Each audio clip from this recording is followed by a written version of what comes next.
Car Ramakant चला रहा था। रात की उस घड़ी रास्ते बिल्कुल सुनसान पड़े थे। अंबादीप अपार्टमेंट्स की बहुखंडीय इमारत अंधेरे के गर्त में डूबी हुई थी। हर तरफ मुकम्मल सन्नाटा था। कार बिना रुके अंबादीप के आगे से गुजरी। कुछ दिखाई दिया? रमाकांत बोला। नहीं, सुनील ने जवाब दिया। कोई गार्ड, कोई पुलिस वाला?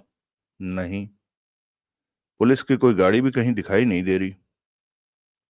एक चक्कर पिछवाड़े का भी लगाते हैं। फायदा तो कोई नहीं, तू कहता है तो ठीक है।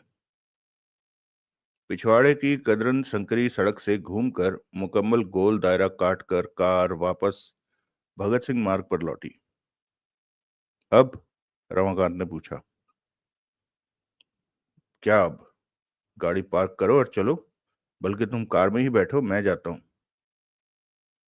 जिंदा रह। मैं तेरा शोफर हूं, कार में बैठने के लिए साथ आया हूं। पकड़े गए तो चोर कहलाएंगे। कुछ चुराएंगे तभी तो। चोर की कामयाबी ही इसे चोर नहीं ठहराती, नीयत भी चोर ठहराती है। हमारी नीयत ऐसी कहाँ है? पकड़े गए तो कैसे साबित करेंगे? पुलिस जब ये इल्जाम लगाएगी कि हम कोई ऐसा सबूत खिसकाने की नीयत से मकतूला के फ्लैट में दाखिल हुए थे जो कि वैशाली पहुंचा का पुलंदा बांध सकता था, तो क्या जवाब देंगे? कमला माँ, ये वाह, ये अब सोचने की बात है। जब इतना सियाना है तो चल वापस। नहीं, लेकिन मैं चाहता हूं कि तुम कार में बैठो। मैं ये नहीं हो सकता। तू जहां जहां चलेगा तेरा साया साथ होगा। तू जहां जहां चलेगा तेरा ताया साथ होगा। ताया? वड्डे पापा जी, कलंगिया वाले, कमंदा वाले, शान Punjab and numbering states. Shaan Punjab and neighbouring states, that's me. अब हिल। बाकी चाल चाल अपनी दिखा और मेरी देख। दोनों कार से बाहर निकले और प्रवेश द्वार की ओर बढ़े। मालको, रमाकांत सस्पेंस भरे स्वर में बोला, सड़क के पार वाली इमारतों में से किसी ने हमें देखा और पुलिस को फोन कर दिया तो जो होगा देखा जाएगा। अब तो उखल में सिर दे दिया। मूसल पड़ते हैं तो पड़े। ठीक है। फ्लैट में जाकर बत्ती जलाना ठीक नहीं होगा। हमारे पास एक टॉर्च होनी चाहिए थी। है ना मेरे पास, ये देख। कमाल है। ग्लव कंपार्टमेंट में थी, यूं ही निकाल ली थी कि शायद जरूरत पड़े। बड़े पापा जी का जवाब नहीं। रमाकांत शान से हंसा। सीढ़ियों के रास्ते दोनों खामोशी से निर्विघ्न दूसरी मंजिल पर पहुंचे। सुनील ने मेन डोर के बिल्ट इन लॉक में चाबी डालकर घुमाई तो वह निशब्द घूमी। उसने हैंडल घुमाया और हौले से दरवाजे को धक्का देकर इतना खोला कि दोनों आगे पीछे भीतर दाखिल हो पाते। वो भीतर पहुंच गए तो सुनील ने पीछे दरवाजा बंद कर दिया और रमाकांत के हाथ से टॉर्च लेकर अपने पैरों से जरा आगे फर्श पर रोशनी डाली। रोशनी के सीमित दायरे का अनुसरण करते हुए उस बेडरूम में पहुंचे जो कि मौका वारदात था। सुनील ने टॉर्च को तनिक ऊंचा किया और सामने निगाह दौड़ाई। लाश वहां से हटवाई जा चुकी थी, लेकिन जहां वो पड़ी पाई गई थी वहां फर्श पर सूख कर भूरी रंगत हासिल कर चुका खून तब भी दिखाई दे रहा था। उसके गिर्द फर्श पर लाश को रेखांकित करते चौक के निशान बने हुए थे। सब कुछ ऐन वैसा ही था जैसा सुनील ने अपने वहां पिछले फेरे में देखा था। खास तौर से दराजों वाली टेबल पर पड़ा खुला सूटकेस और उसके करीब पड़े तय किए हुए जनाना कपड़े। सूटकेस में रखे कपड़ों की तरतीब बताती थी कि उनको बिल्कुल नहीं छेड़ा गया था। सुनील ने उस बात की तरफ रमाकांत का ध्यान आकर्षित किया। हैरानी है, रमाकांत ने दबे स्वर में बोला। पुलिसियों ने सूटकेस के कपड़ों को छेड़ा तक नहीं। छेड़ा तो होगा, एक कोने से उन्हें ऊंचा करके नीचे झांका होगा। बहरहाल वो बेतरतीबी ना फैलाई जिसकी की पुलिस आदी है। मेरे ख्याल में ये पड़ताल अभी मुकम्मल नहीं हुई, महज मुलतवी हुई है। ठीक। टॉर्च पकड़ो। रमाकांत ने टॉर्च ले ली। रोशनी का फोकस सूटकेस पर रखना। रमाकांत ने सहमति में सिर हिलाया। सुनील ने कपड़ों की तह तरतीब बिगाड़े बिना सूटकेस का बारीक मुआयना किया। बेहतरीन पोशाकें हैं, वो बड़बड़ाया, जैसे हनीमून की तैयारी हो। सारे कपड़े सूटकेस में होते तो ये फुल भरा होता, कोई छोटी-मोटी चीज़ और रखने की जगह भी ना बची होती। ओए हनीमून पर जाया जाता है, कोई ऐसा क्लू तलाश कर जिससे लगे ये लौटी थी, तभी उस वैशाली की नगरवधु की गति है। पैकिंग कमाल की है। क्या मतलब? बहुत नफासत से, बहुत एहतियात से, पूरे इत्मीनान से। क्या कह रहा है? हर कपड़ा ऐन सूटकेस के इंटीरियर के साइज से मोड़ा गया है। सब एक साइज में तय किए गए हैं। मजाल है कुछ छोटा बड़ा हो। आयताकार में मुड़े कपड़े सूटकेस में और एक दूसरे के ऊपर एन फिट आ रहे हैं। सूटकेस का साइज देखो। ऐसा है कि आजू बाजू दो ढेरों में कपड़े भीतर रखे जा सकते हैं। दाईं ओर सूटकेस में ढेर बरकरार है, लेकिन बायां पहलू खाली है। उस पहलू वाले कपड़े बाहर मेज पर पड़े हैं ना? हाँ। फिर सुनील ने बाहर पड़े कपड़ों की ओर तवज्जो दी। ओह, उसके मुंह से निकला। क्या हुआ? पुलिस की थ्योरी है कि ये बाहर पड़े कपड़े मकतूला ने सूटकेस में रखने की तैयारी में तय करके यहाँ रखे थे। उसने कपड़े तय करके यहाँ मेज पर एक दूसरे के ऊपर रखे ताकि बाद में जो इन्हें सूटकेस में इसके इस खाली हिस्से में शिफ्ट कर पाती। तो ये मेज इतनी बड़ी नहीं है कि खुले कपड़े इस पर बिछाकर इसे तय करने के लिए इस्तेमाल में लाया जा सके। कपड़े कहीं और बिछाकर तय किए होंगे, मसलन बेड पर। कपड़े सूटकेस से परे कहीं तय किए हुए गए होते तो एन सूटकेस के नाप के ना होते, एन एक दूसरे के नाप के ना होते। ये देखो। सुनील ने बाहर पड़े कपड़ों को सूटकेस में खाली जगह पर रखा। एन फिट आ रहे हैं, जैसे दाईं ओर वाला। ये दूसरा ढेर एन फिट आ रहा है। कोई कपड़ा सूटकेस के साइज से बड़ा तय नहीं हुआ, कोई छोटा नहीं रह गया। सब एक दूसरे के लिहाज से एन साइज के हैं। और सूटकेस में भी एन फिट है, नहीं? हाँ। सुनील ने कपड़े वापस यथास्थान रखे। लेकिन, रमाकांत बोला, इसका क्या मतलब हुआ? नहीं समझे? नहीं। जो हमने अभी तजुर्बा करके देखा उससे साफ जाहिर होता है कि ये अलग पड़े कपड़े सूटकेस में डालने के लिए तैयार यहाँ नहीं पड़े थे। इन्हें सूटकेस में से निकाल कर यहाँ रखा गया था। पैक किए जाते वक्त, जब कभी भी वो था, एक एक कपड़े को सूटकेस में रख के उसके साइज के मुताबिक मोड़ कर तय किया गया था। इसी वजह से सब आपस में एक साइज के हैं और सूटकेस के साइज के हैं। ऐसा हो पाना तभी मुमकिन था जबकि बारी बारी एक एक कपड़े को सूटकेस में रख के उसकी तह का साइज एडजस्ट किया गया। इसी वजह से साइज में हर कपड़े की तह इतनी एक्यूरेट, इतनी नफीस है। ठीक। लेकिन एक बात बता। पूछो। अब जब मुझे डेमोन्स्ट्रेशन देने के लिए तूने बाहर वाले कपड़े वापस सूटकेस में रखे थे, तो उससे सूटकेस ऊपर तक तो भरा नहीं था, जैसे कि दाईं ओर वाले ढेर के ऊपर तक भरा हुआ था। रमाकांत एक क्षण ठिठका, फिर बोला, तो ये नहीं कह सकता कि उसे इतने ही कपड़े दरकार थे? ऐसा होता तो दोनों ढेर एक बराबर होते। पैकिंग के वक्त आजू बाजू के कपड़ों का ढेर का लेवल एक करना स्वाभाविक होता है। स्वाभाविक होता है। वही बच्चे, ना पढ़ा, कुछ सुन कुछ कह। सुनील ने सहमति में सिर हिलाया, फिर उसने मेज के दराजों की तरफ तवज्जो दी। ये देखो। एक दराज के भीतर झांकता वो उत्तेजित स्वर में बोला, ये रहे बाकी कपड़े, एन उसी साइज में, उसी ढंग से मुड़े हुए। रमाकांत ने भी दराज में झांका और सहमति में सिर हिलाया।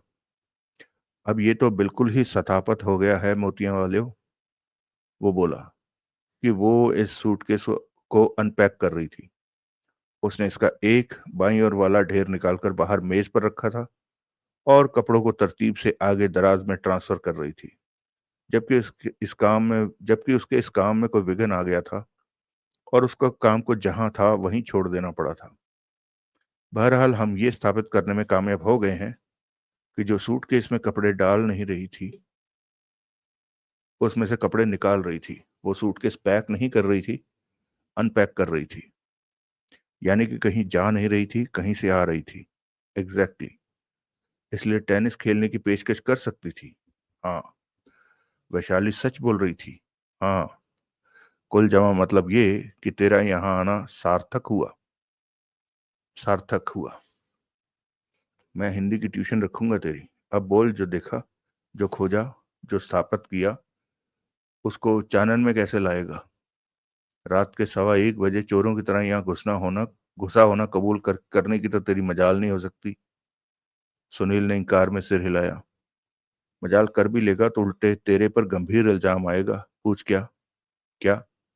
सब तूने किया है। यहाँ चोरों की तरह घुसकर कपड़ों को फिर से तय करके एक नई कहानी बनाई, स्टेज सेट की, अपनी डैमसेल इन डिस्ट्रेस की हिमायत की, उसे बचाने की।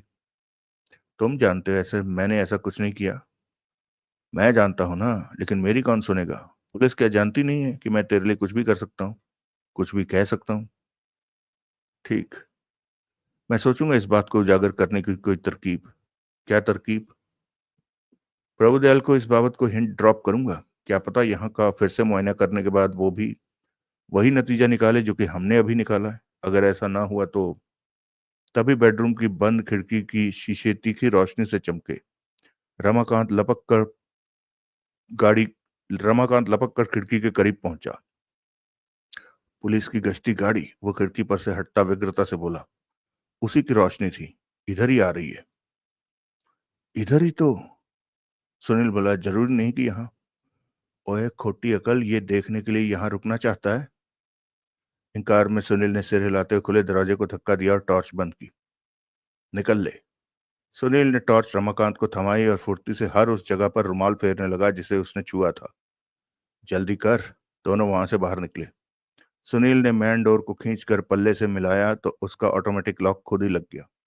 नीचे लॉबी से भारी कदमों के इमारत में दाखिल होने की आवाज आई। सुनील ने चाबी को रुमाल से रगड़कर पोंछा और उसे नजदीकी कूड़े के ड्रम में डाल दिया। सीढ़ियों पर पड़ते ऊपर को आते कदमों की आहट हुई। फंस गए, रमाकांत व्याकुल भाव से बोला। सीढ़ियां दूर हैं, ऊपर भी नहीं जा सकते। चुप। अब सीढ़ियों पर पड़ते कदमों की आहट बिल्कुल करीब से हुई। सुनील बंद दरवाजे के सामने खड़ा होकर चौखट में लगा कॉल बेल का बटन दबाने लगा। ये क्या हो रहा है? एक कर्कश आवाज आई। सुनील ने घूमकर देखा तो एक भारी भरकम एएसआई को अपनी तरफ बढ़ते पाया। उसके साथ वैसा ही एक हैवीवेट हवलदार था। घंटी बजा रहे हैं? सुनील सहज भाव से बोला। वो तो मुझे भी दिखाई दे रहा है, करीब आता एएसआई बोला। लेकिन क्यों? दरवाजा खुलवाने के लिए। वो भीतर से लॉक है। पुलिस के गार्ड ने तगड़ा घूंट लगाया, जान पड़ता था। भीतर टुन्न सोया पड़ा है शायद। कब से घंटी बजा रहे हैं, सुनता ही नहीं है, उठता ही नहीं है। उन दोनों के पीछे एक आदमी और था जो दो भारी भरकम शरीरों के पीछे यूं छिपा हुआ था कि उनके हिलने डुलने से ही दिखाई देता था, और वहां नीम अंधेरे में जिसकी सूरत देख पाना मुहाल था। दरवाजा खुलवाना क्यों है? एएसआई बोला। ताकि हम भीतर जा सकें।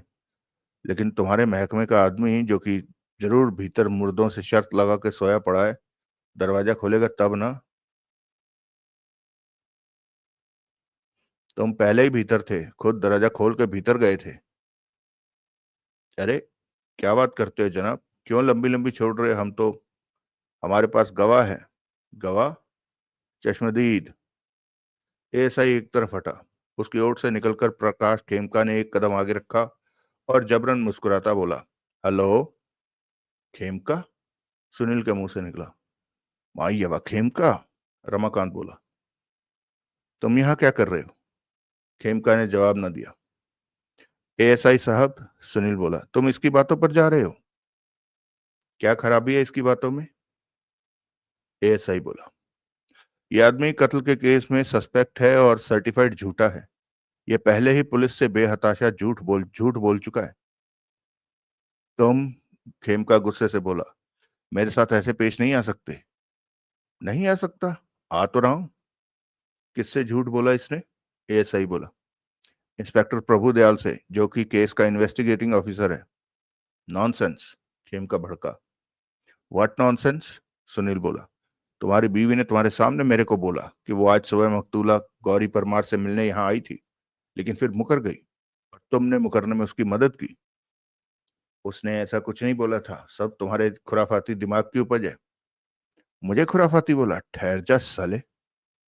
तुरंत एएसआई उन दोनों के बीच में आया उसने सुनील को उसकी छाती पर हाथ रखकर पीछे धकेला और सख्ती से बोला, फौजदारी नहीं, उसे भी समझाओ। वो समझता है। तुम इधर मेरी तरफ देखो। बोलो, तुम यहाँ क्या कर रहे हो? मैं मीडिया पर्सन हूँ, न्यूज को चेज करता मैं कहीं भी हो सकता हूँ। ठीक ठीक, इतनी रात गए यहाँ क्यों आए? वजह बताई तो, मैं खोजी पत्रकार हूँ। इतनी रात गए यहाँ कौन सी खोज कर रहे हो? मेरे कारोबार में दिन रात का कोई फर्क नहीं होता। ओहो, नहीं होता होगा भाई, लेकिन खामखा तो मुंह उठाए यहाँ नहीं चले आए होगे, किसी वजह से तो आए होगे। वजह ये खड़ी तो है। क्या मतलब? मुझे अंदेशा था कि ये आदमी किसी भी नाजायज तरीके से इस फ्लैट में दाखिल होने की कोशिश कर सकता है। झूठ। खेमका तीव्र विरोधपूर्ण स्वर में बोला। बकवास। इसकी बीवी पर कत्ल का इल्जाम आ सकता है, इसलिए इसकी कोशिश यहां से ऐसा कोई सबूत सरकाने की थी जो कि इसकी बीवी के खिलाफ जा सकता था। अरे, क्या बक रहे हो? जो तुम सुन रहे हो। अपने मकसद में कामयाब होने के लिए तुम कुछ भी कर सकते हो, कर रहे हो। कर रहा हूं, तभी तो इन पुलिस वालों के साथ यहां हो। इन्हें कोई पुड़िया दी होगी कि ये लोग तुम्हें फ्लैट के भीतर जा ले जाने दें। ये लोग तुम्हें फ्लैट के भीतर जा लेने दें। नॉनसेंस। वरना क्यों हो तुम यहाँ? उस वजह से नहीं हो जो तुम बक रहे हो। मैं यहाँ की निगरानी कर रहा था क्योंकि मुझे पूरा यकीन था कि कोई, उसने इल्जाम लगाती निगाह सुनील पर डाली, यहाँ मेरी बीवी के खिलाफ कोई सबूत प्लांट कर सकता था। इसलिए सारी रात इस जगह की पहरेदारी करने के लिए यहाँ पहुंच गए। निगाह रखने के लिए। और निगाह रखने का नतीजा जल्दी सामने आ गया। मैं यहाँ ना होता तो इतनी रात गए किसी को तुम्हारी और तुम्हारे यार की यहाँ आमद की खबर न लगती। यार, याद आ गया ना शुक्र है, रमाकांत बोला।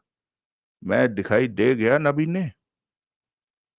मैंने अपनी आंखों से तुम दोनों को इस फ्लैट के दरवाजे पर देखा और जाके हाकिम के पैंदे में घुस गया।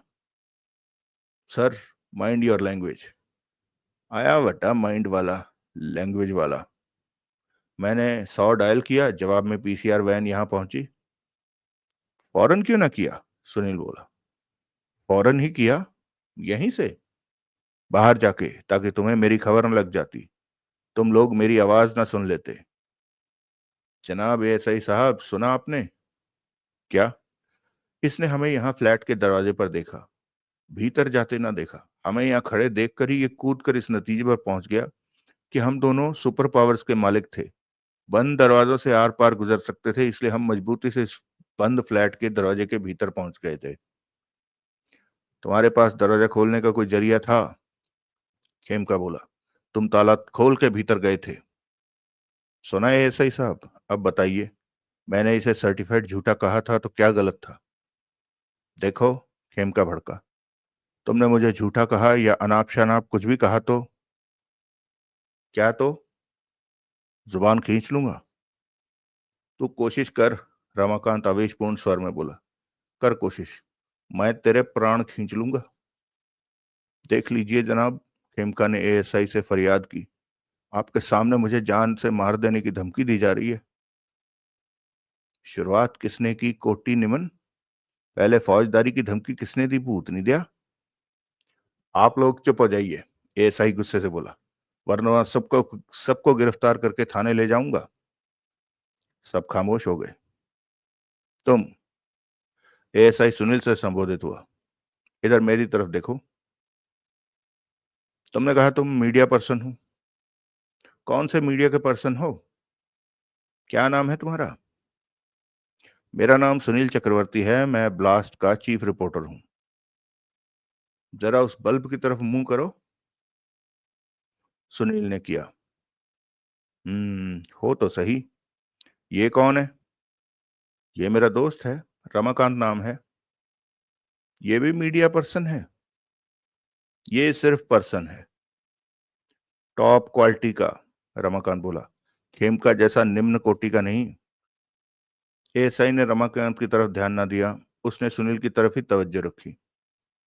अब वो बोला, ठीक से बोलो, तुम यहाँ क्या कर रहे हो? पहले भी ठीक से ही बोला था, फिर बोलता हूँ, इस फ्लैट में दाखिल होने की कोशिश कर रहा था। तुम लोगों का वॉचमैन जरूर भीतर घोड़े बेचकर सोया पड़ा है जो दरवाजा नहीं खोलता। कब से तो घंटी बजा रहा हूं। यहाँ कोई वॉचमैन नहीं है। क्या? न पुलिस का न कोई और? हाँ, तभी तभी घंटी का जवाब नहीं मिल रहा था। ये कोई घंटी वंटी नहीं बजा रहा था, खेमका बोला। जरूरत ही नहीं थी, ये लोग दरवाजा खोलकर भीतर गए थे। खोलकर? खोलकर बोला? हाँ, खोलकर, यही बोला मैंने। कैसे खोलकर? जादू के जोर से? मुझे नहीं पता कैसे खोलकर, लेकिन मैंने तुम्हें भीतर जाते देखा था। ये पैंतरेबाजी नहीं चलने की। तुम अपने पर फोकस हटाने के लिए ये बकवास कर रहे हो। पहले तुमने कुछ और कहा था, अब कुछ और कह रहे हो। मैंने पहले भी यही कहा था। हमें इसने यही कहा था, ऐसे ही बोला। जब हम यहाँ पहुंचे तो हमें इसने यही कहा कि तुम दोनों को इसने दरवाजा खोलकर भीतर दाखिल होते देखा था। इसने सपना देखा था। मैंने अपनी आंखों से तुम दोनों को भीतर जाते देखा था, खेमका पुरजोर लहजे से बोला। गुले गुलजार, तुमने हमें यहाँ दरवाजे के सामने खड़े देखा था और कूद कर इस गलत, नाजायज, अहमकाना नतीजे पर पहुंच गए थे कि हम भीतर भी गए थे और पुलिस को फोन करने के उतावलेपन में यहाँ से खिसक गए। अब जब तुम्हारी बात कच्ची पड़ रही है, हम भी वहां खड़े हैं जहां तब खड़े थे। हम अब भी वहीं खड़े हैं जहां तब खड़े थे, तो नाजायज जिद कर रहे हो कि हमें भीतर देखा था। हमें इसने यही कहा था, ऐसा ही बोला। कहा होगा, वो पहले की बात है, लेकिन जो बात ताजा है, चार जने जिसके गवाह हैं उसको याद कीजिए। याद कीजिए कि अभी इसने कहा था कि नहीं कि इसने अपनी आंखों से हम दोनों को फ्लैट के दरवाजे पर देखा था। रिपीट, फ्लैट के दरवाजे पर देखा था। और फिर ये फौरन 100 डायल करने की नीयत से यहां से हट गया था। कहा तो था, ऐसे ही याद करता हुआ बोला। हवलदार का सिर अनुमोदन में हिला। मेरा ये मतलब नहीं था, खेमका जल्दी से बोला। मैं इन्हें दरवाजा खोलकर भीतर दाखिल होने की तैयारी करते देखकर वहां सीढ़ियों के दहाने पर से हटा था, जहां छुपा खड़ा था। मैं इन दोनों को वॉच कर रहा था।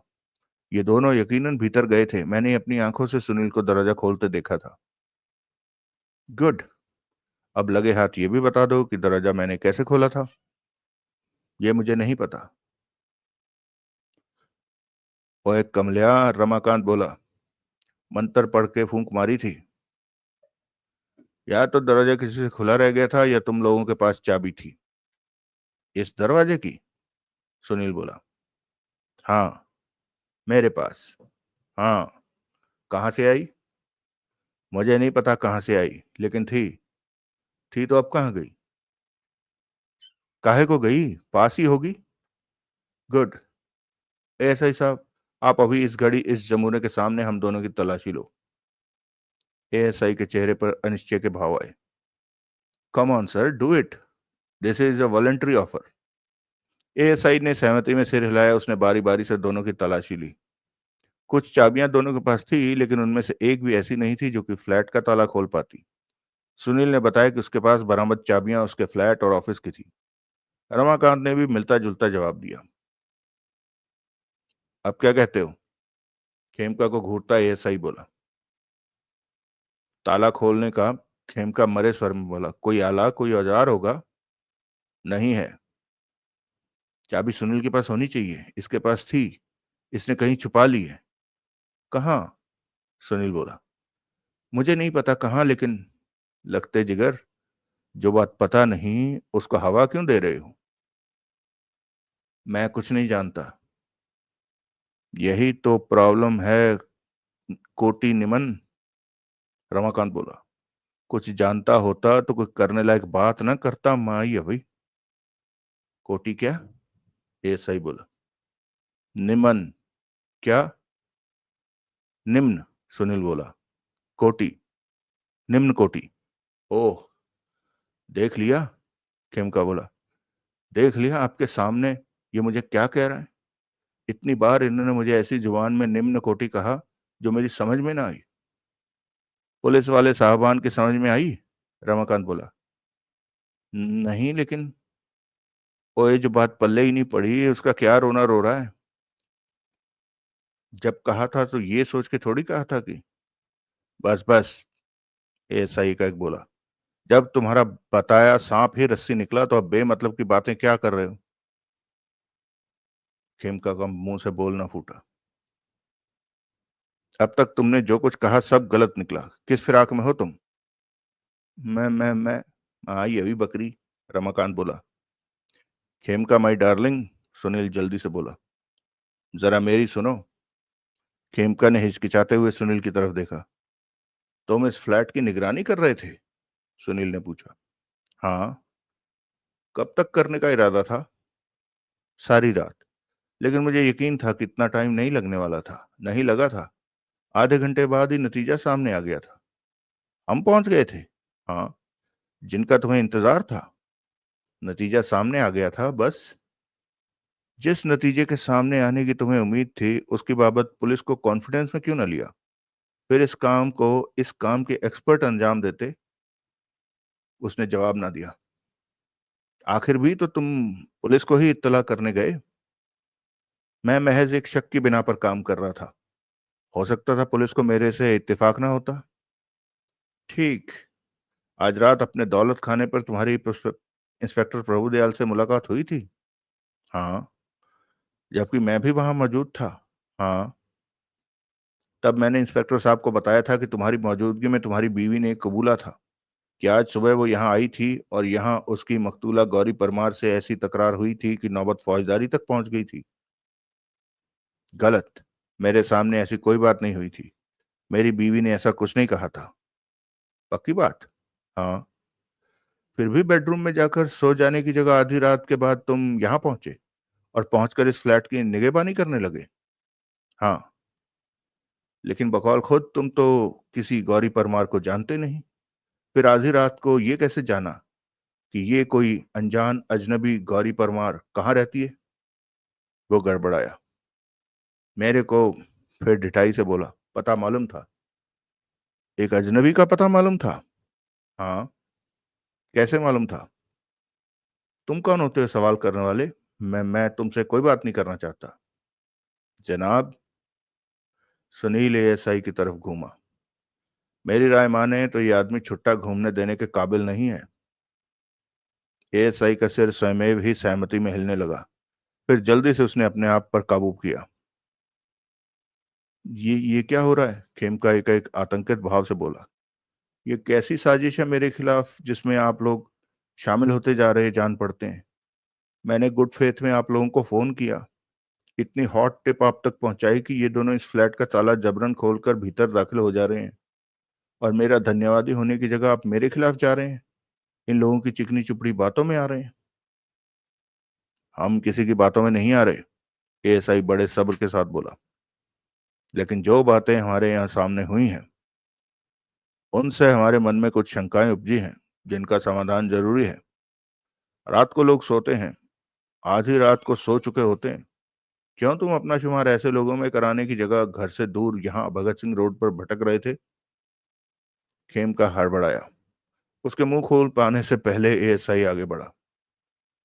मुझे नहीं लगता, वो बोला, कि तुमने इन लोगों को ताला खोलकर या ताला पहले से खुला होने का फायदा उठाकर फ्लैट में दाखिल होते देखा था। मुझे ये ठीक कहते जान पड़ते हैं कि ये महज चौखट पर खड़े थे और दरवाजा भीतर से खोले जाने की उम्मीद में घंटी बजा रहे थे। कहने का मतलब ये है कि यहाँ ऐसा कुछ नहीं हुआ जिसमें पुलिस का दखल अंदाज होना बनता हो। इसलिए जाइए, घर जाइए अपने। क्या? खेम का बोला। आप इन्हें छोड़ रहे हैं? पकड़ा कब था जो छोड़ने की नौबत आती? लेकिन ये मुअज्जिज लोग हैं, फिर भी जरूरत पड़ेगी तो हम इन्हें फिर तलब कर लेंगे। ये तरफदारी है। आप पर इन लोगों का नाजायज रौब गालिब हो गया है। ऐसी कोई बात नहीं है। मैं इंस्पेक्टर साहब से बात करूंगा। करना। इत्मीनान से करना।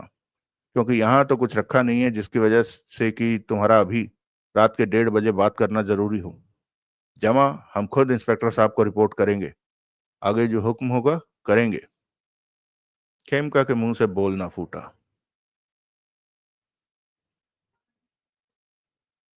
जनाब, सुनील बोला, यह आदमी हमें तो चोर साबित न कर सका, लेकिन इसकी खुद की मंशा अभी भी वो रोल निभाने की हो सकती है जिसमें ये हमें न देख सका।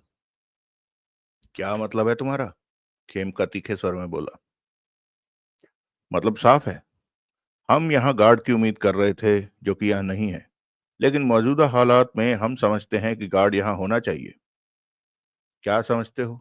क्या हुआ है मौजूदा हालात को? मैं नहीं समझता कि एसआई साहब को जो सूरत से ही काबिल और आला दिमाग लग रहे हैं, खाका खींचकर हालात की बाबत कुछ समझाने की जरूरत है। ये जानते समझते हैं कि ये जगह मौका वारदात है। किसी के भी किसी जाति नफे नुकसान के लिए यहाँ से सबूत गायब भी किए जा सकते हैं और सबूत प्लांट भी किए जा सकते हैं। हालात की खुद तुमने ही ऐसी तर्जुमानी की है गुले गुलजार कि एसआई साहब अब समझ सकते हैं कि इस जगह को, कत्ल के मौका वारदात को महज ताला लगाना होगा। महज ताला लगाना नाकाफी होगा। हम पर सिर्फ इल्जाम है कि हमने ताला खोला। कोई बड़ा सूरमा घर जाकर सो रहने की जगह यहाँ तखलिया होता, सच में ताला खोलने की कोशिश कर सकता था। तुम्हारा इशारा मेरी तरफ है? ओए कमलिया, रमाकांत बोला, ये जनानियों को इशारे नहीं करता, तुझे करेगा? मुझे इस बात से सख्त एतराज है। करना ना एतराज, मां सदके करना। ये आदमी, सुनील बोला, मर्डर सस्पेक्ट हो सकता है और बीवी मर्डर सस्पेक्ट है। इतनी रात गई, ये फ्लैट के आसपास मंडरा रहा है। ये बात बेवजह नहीं हो सकती। और तुम क्या कर रहे थे? खेमका बोला, हम विजिट कर रहे थे। दाखिला पाने के लिए भद्र पुरुषों की तरह फ्लैट की घंटी बजा रहे थे। चोरों की तरह मौका ताड़ते मंडरा नहीं रहे थे। मैं मंडरा नहीं रहा था। तो क्या कर रहे थे? रखवाली कर रहे थे क्योंकि वॉलंटियर हो, सोशल वर्कर हो? नहीं हूं, लेकिन मैं मंडरा नहीं रहा था। मैंने पहले ही बोला है कि मैंने सुना, सब सुना। किसी को यकीन आया? मेरे साथ जाती हो रही है, तुम्हारा लिहाज हो रहा है झुनझुन। वरना ये बात स्थापित होने में अब क्या कोई कसर रह गई है कि तुम अपनी बीवी को प्रोटेक्ट करने के लिए कमर कसे हुए हो?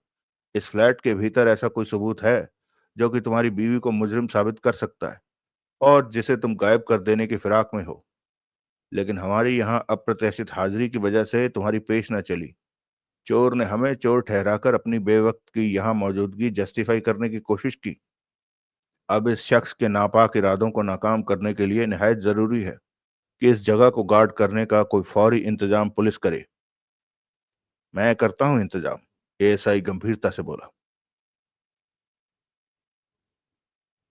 अगला दृश्य। अगले रोज सुबह 11:30 बजे जब सुनील बैंक स्ट्रीट स्थित अपने फ्लैट से निकलने ही वाला था कि फोन की घंटी बजी। पिछली रात 3 बजे के करीब वो घर आकर सोया था और कोई आधा घंटा पहले ही सोकर उठा था। उसने कॉल रिसीव की। लाइन पर रमाकांत था। आज जल्दी जाग गए बड्डे पापा जी? सुनील बोला। आहो यार, रमाकांत बोला, पुलिस हेडक्वार्टर में जो मेरा भेदिया है ना, उसने फोन करके जगा दिया। जरूर कोई खास खबर होगी। खासुल खास है, खबरें हैं। क्या?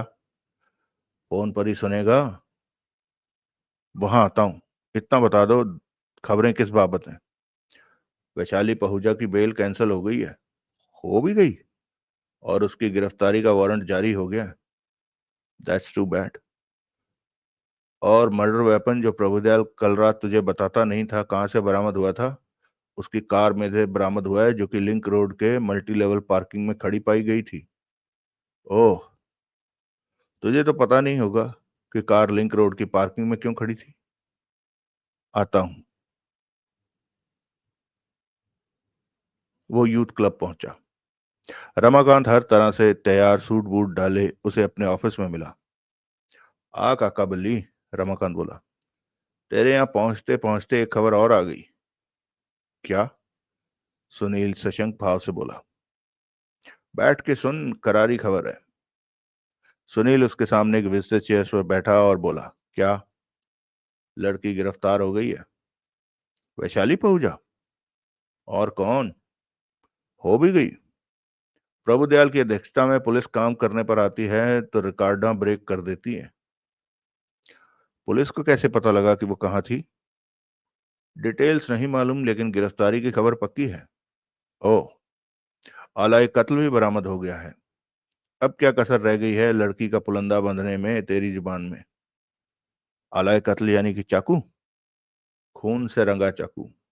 जो खून उसको लगा हुआ है वो मकतूला के ब्लड ग्रुप से मैच करता निकला। फिंगरप्रिंट्स? नहीं थे। हैंडल को रगड़ कर पहुंच दिया गया बताया जाता है। ऐसा किसने किया होगा? यह कोई पूछने की बात है? वैशाली पहुंचा ने? और किसने? हैंडल से अपने फिंगरप्रिंट्स पहुंचने सूझे, चाकू गायब कर देना ना सूझा? उसे अपनी कार में रख छोड़ा? जनानी जो ठहरी? हम्म। हूं क्या? अब बोल, क्या कहता है? दो ही संभावनाएं हैं। क्या? दोनों बता। या तो वैशाली कातिल है, या कोई उसे फिट करने की कोशिश कर रहा है। क्या करने की कोशिश कर रहा है? कोई उसे कत्ल के इल्जाम में फंसाने की कोशिश कर रहा है। कौन? क्या पता कौन। खेमके के बारे में क्या कहता है? हो सकता है। उसका, उसकी बीवी का कंडक्ट शक उपजाऊ तो है, तो सही है। उसका, उसकी बीवी का कंडक्ट शक उपजाऊ तो है सही। फरेबी तो दोनों पक्के हैं और एक से बढ़कर एक हैं। ये भी काबिले गौर बात है कि शुभ्रा खेमका ने अपनी फायरी मिजाज का वैशाली को कोई मजा न चखाया, जबकि कल मेरे ऑफिस से जो पहले उसी पर चढ़ दौड़ने को निकली थी, पहले जो गौरी परमार के पास पहुंच गई थी, और ये बात उसने मेरे सामने खुद अपनी जबान में कबूली थी। यूं ही बड़क मार दी होगी। नहीं, मेरे ख्याल से उसने हर बात सच कही थी। हर बात पर उसके उग्र मिजाज का ठप्पा है। गौरी के फ्लैट पर उसके साथ अपने स्टाइल में की होली तो उसने बराबर खेली। उसकी सामने से फटी हुई रंगी हुई टेनिस ड्रेस इस बात की तस्दीक करती है। उसकी अभी और दुर्गत होती अगरचे कि वो जाकर बाथरूम में ना बंद हो गई होती। वो जनानी जब पहले वैशाली से मिलने के इरादे से तेरे ऑफिस से निकली थी, तो पहले गौरी के पास क्यों पहुंची? होगी कोई वजह। रास्ते में कोई विघ्न, कोई व्यवधान आ गया होगा, या कुछ और हो गया होगा जिसकी वजह से उसने रुख तब्दील कर लिया होगा। बहरहाल ये उसने अपनी जबानी कबूल किया था कि 11:30 बजे जो भगत सिंह मार्ग और आगे गौरी परमार के फ्लैट पर पहुंची थी। ये तकरीबन वही वक्त था जबकि वैशाली फ्लैट से रुखसत हुई थी। शुभ्रा जरा जल्दी पहुंची होती या वैशाली जरा लेट निकली होती तो यकीनन वहीं दोनों का आमना सामना हो जाता। नहीं हुआ। खेम की मकतूला के फ्लैट पर पहुंची। आगे बढ़। आगे यही कि अगर शुभ्रा खेम का सच बोलना कबूल करे कि वो गौरी के फ्लैट पर गई थी और वहां उसने क्या धमाल मचाया था, तो यूं कम से कम ये बात तो स्थापित होगी कि गौरी ने टेनिस खेलने जाने का प्रोग्राम सच में बनाया था। ये बात सच मानी जाएगी तो फिर बाकी जो कुछ उसने मुझे कहा है उसे भी सच मानना होगा। गौरी टेनिस खेलने जाने की तैयारी में थी, तो जो सफर के लिए निकलने की तैयारी करती नहीं हो सकती थी? तो जरूर वो कहीं से लौटी थी, तो वो सूटकेस पैक नहीं अनपैक कर रही थी। टेनिस अकेले तो खेला नहीं जाता, इसलिए जाहिर है उसने वैशाली की वहां आमद पर उसे टेनिस खेलने जाने की बात की थी, जिसके तहत वैशाली अपना टेनिस का साजो सामान लेने चली गई थी और गौरी भी पीछे वैसी ही तैयारी करने लगी थी। उसने अपना सलवार सूट, जो कि वो पहने थी, उतार कर पलंग पर डाला था और उसकी जगह टेनिस की सफेद ड्रेस, टी शर्ट और स्कर्ट पहनी थी, और अपना टेनिस का सामान, रैकेट, जूते, बॉल्स निकाल कर बाहर रखा था। एन उस घड़ी शुभ्रा शुभ्रा खेमका वहां पहुंची थी। उसने हंसते मुस्कुराते फ्लैट में दाखिला तो पा लिया था, लेकिन फौरन ही अपने रौद्र रूप में आ गई थी और उस पर अपने पति पर डोरे डालते होने का इल्जाम लगाती अपने पेटेंट स्टाइल से उसके गले पड़ गई थी। कपड़े फाड़ दिए, निरोध से होली खेली। Exactly exactly। गौरी ने बेहताशा दुहाई दी होगी कि उसका उसके पति से कोई लेना देना नहीं था, लेकिन उसने एक नहीं सुनी होगी। उसकी ड्रेस फाड़ कर ड्रेस को और उसे रंग रंग से रंग कर जब वो उसे ढेर करके रौंदने की तैयारी कर रही होगी, तो गौरी किसी तरह से उसके चंगुल से निकल गई होगी और जाकर बाथरूम में खुद को बंद कर लिया होगा। और लड़की के खौफ ज्यादा हो करने के कारण उतना ड्रामा काफी जान लड़की को खौफजदा करने के लिए उतना ड्रामा काफी जान शुभ्रा वहां से कूच कर गई होगी। यहां मैं शुभ्रा की खुद की कही एक बात को दोहराना चाहता हूँ। दोहरा। वो खुद कहती थी कि वो जो कुछ वो करती है एक ड्रामे के तौर पर करती है। उसकी मंशा कभी किसी को कोई स्थायी नुकसान पहुंचाने की नहीं होती। असल में वो कभी गुस्सा नहीं खाती, कभी भड़क कर आपे से बाहर नहीं होती। ड्रामा करती है? जो भुगतने वाले को खौफजदा करता है, उसके आइंदा ज्यादा हौलनाक अंजाम की धमकी देता है। यूं अपने पति को भी खबरदार करती है कि उसका उससे बाहर जाने का अंजाम गंभीर हो सकता है। काफी चालाक जनानी हुई फिर तो, कोई शक नहीं। फिर भी उसने तेरे सामने कबूल किया कि वो गौरी परमार के फ्लैट पर गई थी, क्योंकि तब उसे गौरी परमार के अंजाम की खबर नहीं थी। जो ही मैंने उसे बताया कि गौरी परमार का कत्ल हो गया था, और जो ऐन उस वक्त के आसपास हुआ था जबकि वो खुद वहां गई होना कबूल करती थी, तो उसे लगा कि ये बात उसके लिए परेशानी का बायस बन सकती थी। इसलिए प्रभुदयाल के सामने वो अपनी हर उस बात से मुकर गई जो उसने पहले अपनी जबान, अपनी राजी से मुझे बताई थी। अब गौरतलब बात यह है कि अगर वो कत्ल की खबर लगने की वजह से अपने बयान से फिरी थी, अगर कत्ल की खबर उसे तभी लगी थी जबकि मैंने उसका जिक्र किया था, तो फिर तो वो कातिल नहीं हो सकती। बात तो तेरी ठीक है काका बल्ली। खसम के बारे में क्या कहता है? उसके बारे में क्या कहूं? उसके कातिल होने की तो कोई वजह नहीं दिखती। वैसे सिगार की राख और सिगरेट का जला हुआ टुकड़ा केस में एक मर्द की हाजिरी की तरफ इशारा करता है। सिगरेट तो क्या पता सिगरेट तो क्या पता गौरी पीती हो। पीती थी, वैशाली से कंफर्म किया था मैंने। अकेली रहती नौजवान लड़कियों में स्मोकिंग आजकल कोई बड़ी बात नहीं है। ठीक, जरूर वो स्मोक कर रही होगी जबकि शुभ्रा से उसकी हाथापाई हुई थी, और हाथापाई के दौरान जो सिगरेट फर्श पर गिर गया था और जहां गिरा था वहीं सुलगता हुआ बुझ गया था। हाथापाई के दौरान ही क्यों? आगे पीछे क्यों नहीं? पहले सिगरेट गिरेगा क्यों? बाद में उसने शावर बाथ लिया था, नहाकर निकलते ही उसने अभी कपड़े ना पहने हो और सिगरेट सुलगा लिया हो। ये बात तुम्हें जचती है? नहीं यार, कोई नौजवान लड़की इतनी बड़ी सूटेबाज नहीं हो सकती। लेकिन हाथापाई दो जनों में होती है। दूसरा जना शुभ्रा है, जिसकी बाबत हम अभी मान के हटे हैं कि वो कातिल नहीं हो सकती।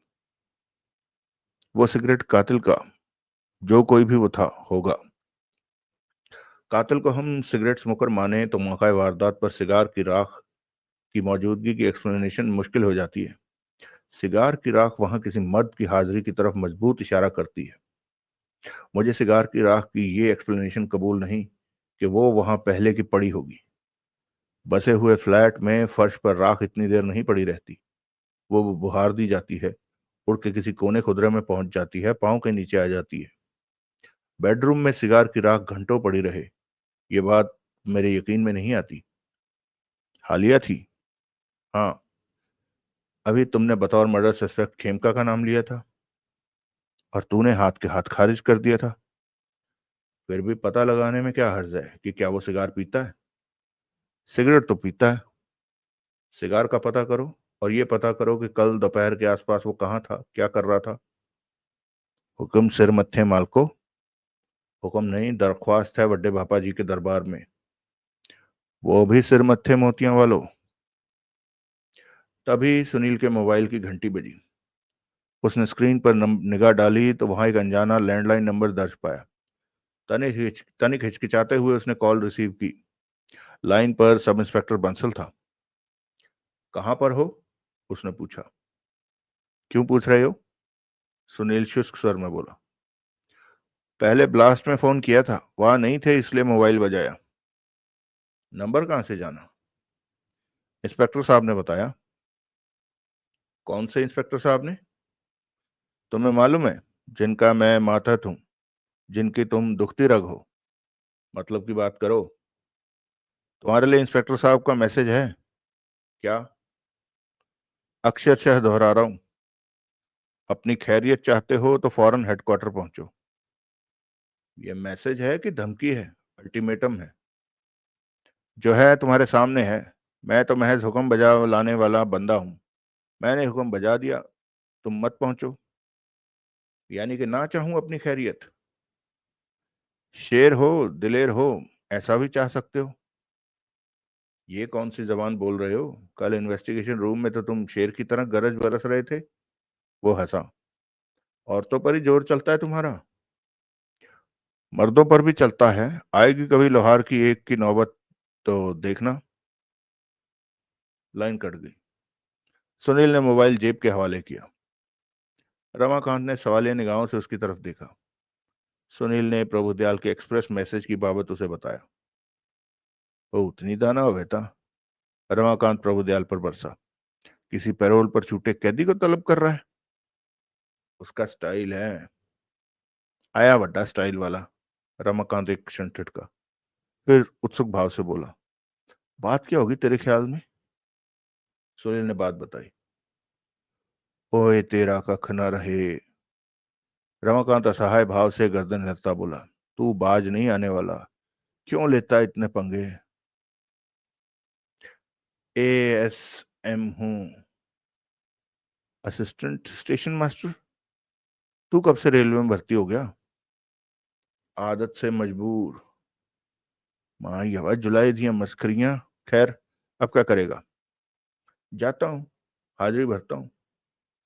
मैं तेरे साथ चलता हूँ। खामखा? और नहीं खामखा, ये गंभीर मसला है। तूने गंभीर पंगा लिया इस बार।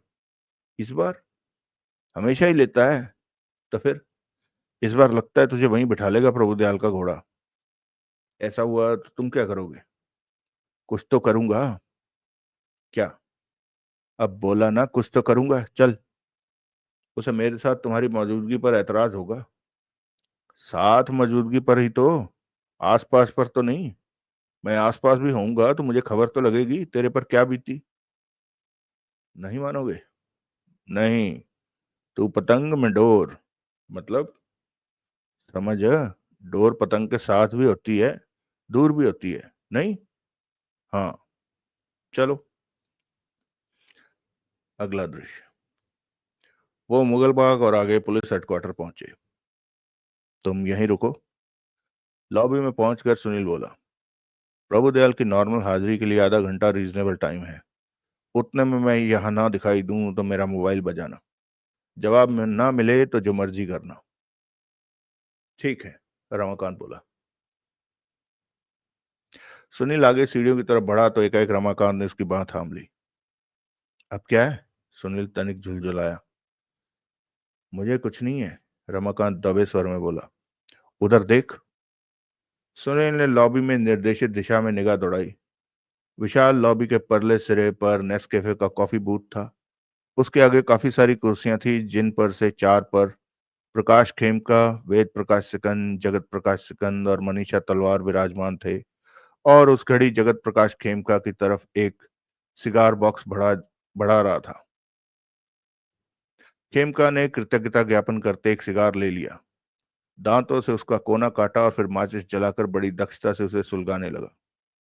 उस वक्त उसके चेहरे पर ऐसे तृप्त व्यक्ति जैसे भाव थे जिसने डट के अपने पसंदीदा लंच किया हो और अब उसका समापन धूम्रपान का आनंद उठाकर करने जा रहा हो। क्या देखा? रमाकांत तनिक सस्पेंस भरे स्वर में बोला। वही जो तुमने देखा। एक सवाल का जवाब तो तुझे भी मिल गया। खेमका सिगार पीता है। हाँ। ये लोग यहाँ क्या कर रहे हैं? मेरी तरह इन्हें भी प्रभुदयाल ने बुलाया होगा। ये तो ऐसे बिहेव कर रहे हैं जैसे बारात में आए हों। बेख्तर जो ठहरे। ठीक। चलता हूँ। 21 सीढ़ियां तय करके जो पहली मंजिल पर पहुंचा और आगे उसने उस गलियारे में कदम रखा जिसमें इंस्पेक्टर प्रभुदयाल का ऑफिस था।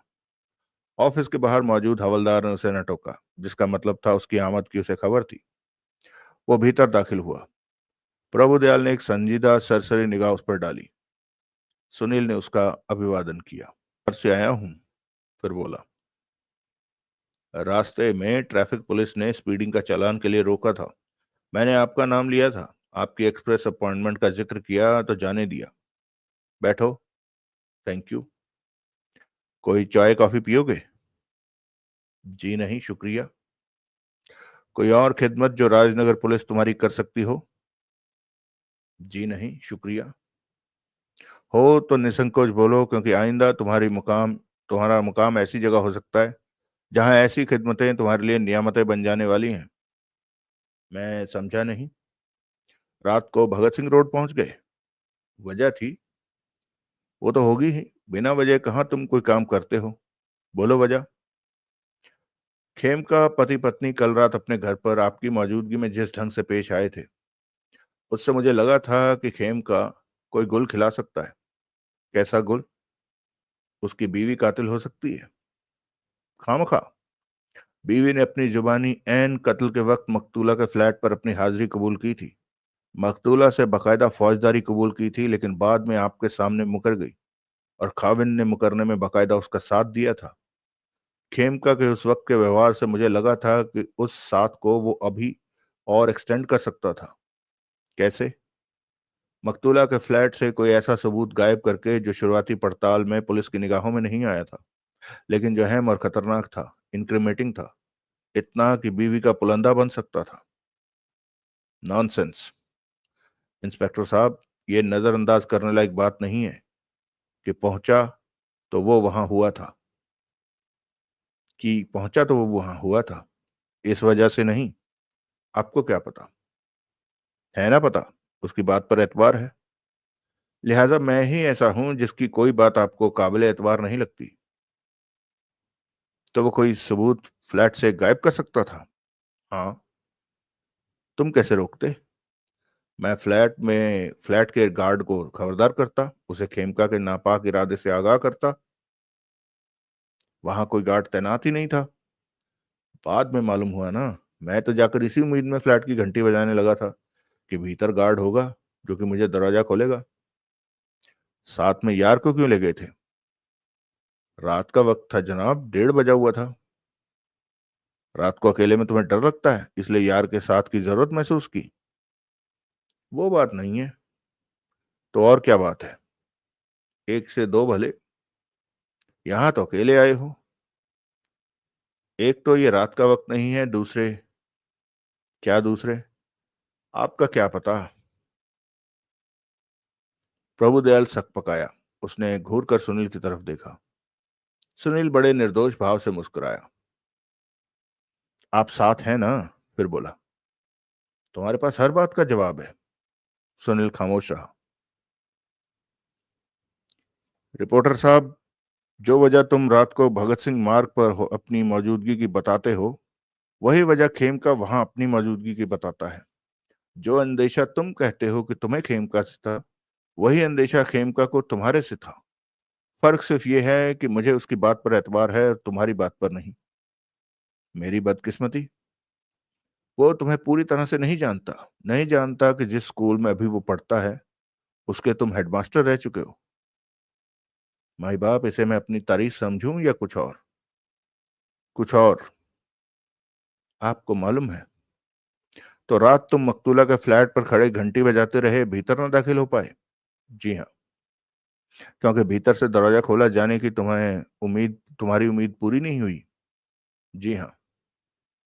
पुड़िया है, खास सुनीलियन पुड़िया। ऐसा नहीं है।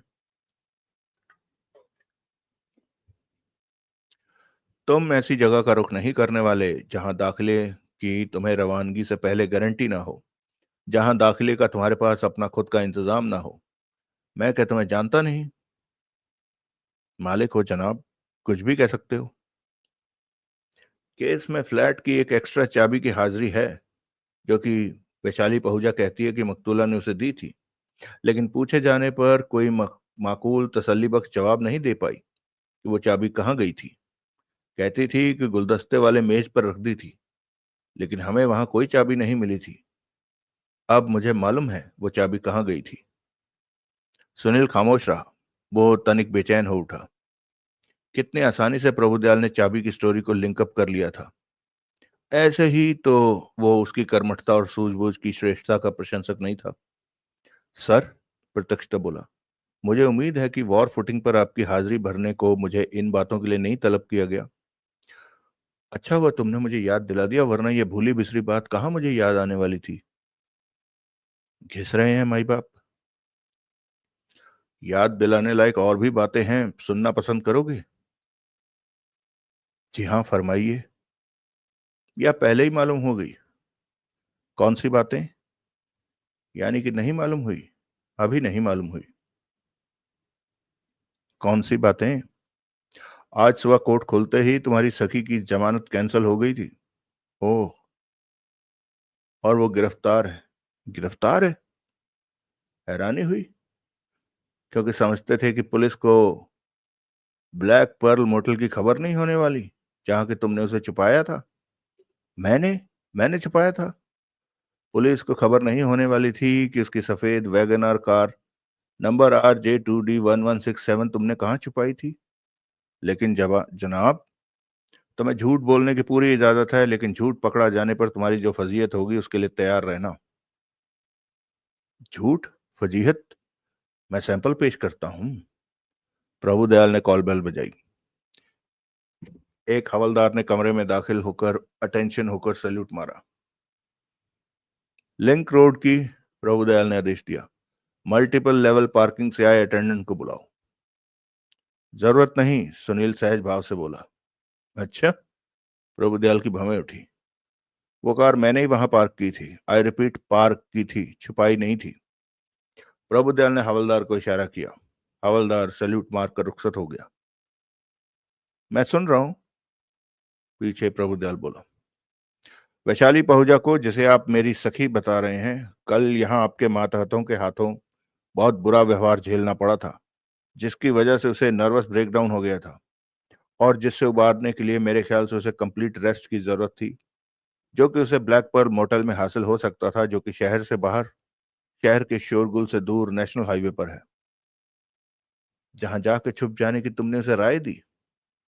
जहां जाके रेस्ट करने की राय दी। उसके हामी भरने पर खुद उसे वहां छोड़ के आया। ऐसा? जी हाँ। अपनी जवानी कबूल कर रहे हो? कोई गुनाह तो कबूल नहीं कर रहा जनाब। वो लड़की मुजरिम नहीं थी, जमानत पर रिहा थी, इसलिए कहीं भी जाने के लिए, जाकर रहने के लिए आजाद थी। और जमानत पर छूटा होने पर ही किसी को मुजरिम करार नहीं दिया जा सकता। जमानत का मुल्क के कायदे कानून में प्रावधान ही इसलिए है क्योंकि जमानत पाने वाले के बेगुनाह होने की पूरी पूरी संभावना होती है। बहस अच्छी कर लेते हो। सुनील खामोश रहा। तो तुम उसकी कार पर उसे ब्लैक पर्ल मॉडल छोड़ कर आए? हाँ। और कार वापस शहर में लाकर लिंक रोड की पार्किंग में खड़ी की? हाँ। मोटल की पार्किंग में क्यों ना छोड़ी? मैंने वापस भी तो लौटना था। ये थी कार को वहां न छोड़ने की वजह? हाँ। ये नहीं कि वहां कार की शिनाख्त कदरन जल्दी हो सकती थी, वो कदरन जल्दी पुलिस की जानकारी में आ सकती थी। लिंक रोड की पार्किंग से भी तो कदरन जल्दी ही जानकारी में आ गई है, जिसकी कि तुम्हें उम्मीद नहीं थी। हैरान हो रहे होगे कि इतनी जल्दी हमें कार की खबर लग गई, लड़की की खबर लग गई। जी हाँ। क्या जी हाँ? हैरान हो रहा हूं, हैरानी से दम निकला जा रहा है। दम तुम्हारा इतनी आसानी से नहीं निकलने वाला, लेकिन आखिर तो निकलेगा ही। वो तो सबके साथ है। अमृत तो किसी ने पिया नहीं हुआ। निकलता जान पड़ेगा। क्या नई बात होगी? सुकून, चैन, इत्मीनान हर किसी को थोड़ा ही हासिल होता है। बुरे वक्त का इंतजार बुरे वक्त से ज्यादा नाकाबिले बर्दाश्त होता है। लाख रुपए की बात है। हर कोई सुकून, चैन, इत्मीनान छीनने वाली मुसीबतों को न्योता नहीं देता फिरता तुम्हारी तरह। अपने अपने तौर पर हर कोई बहलाता है दिल। तुम खता खाओगे? खा ही रहा हूं, तभी तो आपकी धमकी के तहत आपकी हाजिरी भर रहा हूं। धमकी? जिसने सिर के बल यहां तक दौड़ाया। हम्म। बहरहाल, रिकॉर्ड टाइम में लड़की और कार ट्रेस कर लेने के लिए आपको बधाई। कानून के हाथ बड़े लंबे होते हैं। निगाह तीखी नहीं होती, वरना ये ना कहते मैंने कार छुपाई, लड़की छुपाई। यही किया, बराबर। लड़की की बरामदगी की अहमियत तो मेरी समझ में आई, क्योंकि जमानत खारिज हो जाने के बाद आपने उसे फिर गिरफ्तार करना था। कार की बरामदगी की क्या अहमियत है जनाब? उसी की तो अहमियत है। क्या? उसमें आलाए कत्ल बरामद हुआ। क्या? कत्ल का हथियार, चाकू, वैशाली की कार वैगनआर में से बरामद हुआ। हाँ। कल रात खेमका के घर पर तो आप कह रहे थे कि आलाई कत्ल वैशाली के पास से बरामद हुआ। नहीं कह रहा था, तुम्हें ऐसा लगा तो ये तुम्हारी समझ का फेर है। कल तो आपने कार की बरामदगी का जिक्र नहीं किया था, क्योंकि कल अभी ये स्थापित नहीं हुआ था कि उसे लिंक रोड की पार्किंग में ले जाकर तुमने छुपाया था, खड़ी किया था, पार्क किया था। आज वहां के एक अटेंडेंट ने उस शख्स का हुलिया कदरन बारीकी से बयान किया, जो कि हमें साफ तुम्हारा लगा। उसे तुम्हारी तस्वीर दिखाई गई तो उसने झट तुम्हें पहचान लिया। ओह। दूसरे, तब तक चाकू के लेबोरेटरी एग्जामिनेशन की रिपोर्ट मेरे पास नहीं पहुंची थी। आई सी। प्रभुदयाल ने अपनी मेज का एक दराज खोला और उसमें से एक लंबा पीला लिफाफा निकाला। उसने लिफाफे को मेज पर उल्टा तो उसमें से हरे हैंडल वाला एक चाकू निकलकर उसके सामने मेज पर आ गिरा। सुनील ने चाकू पर हैंडल तक सूख कर रंगत में भूरा हो चुका खून लगा देखा। कहाँ था? सुनील ने उत्सुक भाव से पूछा। वहीं, प्रभुदयाल संतुष्टि पूर्ण स्वर में बोला, जहां तुम्हारी सखी ने रखा था। कहाँ? डिक्की में, फ्लोर मैट के नीचे।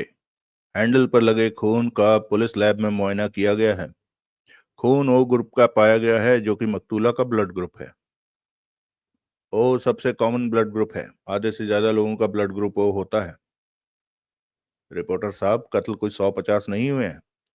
इस शहर में हुआ हालिया कत्ल एक ही है, जो कि मकतूला गौरी परमार का उसके फ्लैट पर हुआ है। हैंडल पर से वैशाली के फिंगरप्रिंट्स बरामद हुए हैं? नहीं। वजह?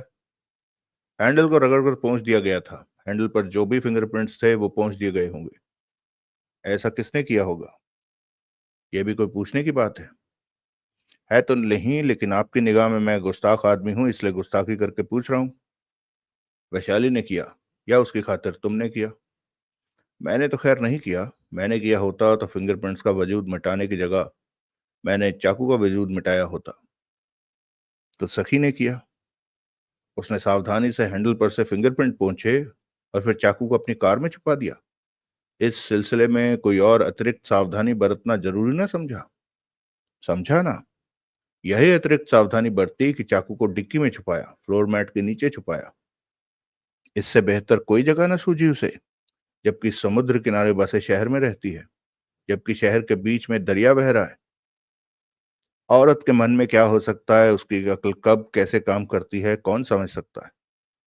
माई बाप, ये चाकू है। ये वैसा चाकू है जैसे से कत्ल हुआ बताया जाता है, लेकिन ये वही चाकू है। ये स्थापित होने के मामले में दिल्ली अभी दूर है। ये प्राइम सस्पेक्ट की कार से बरामद हुआ है।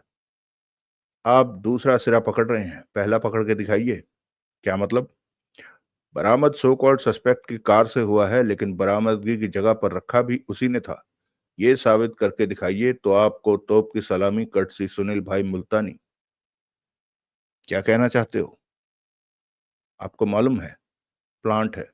वैशाली को फंसाने के लिए, शक की सुई उसकी तरफ मोड़ने के लिए किसी ने ये चाकू उसकी कार में प्लांट किया है। किसने किया है? जाहिर है कि असली हत्यारे ने किया है। वो कौन है? सुनील ने अनभिज्ञता से कंधे उचकाए।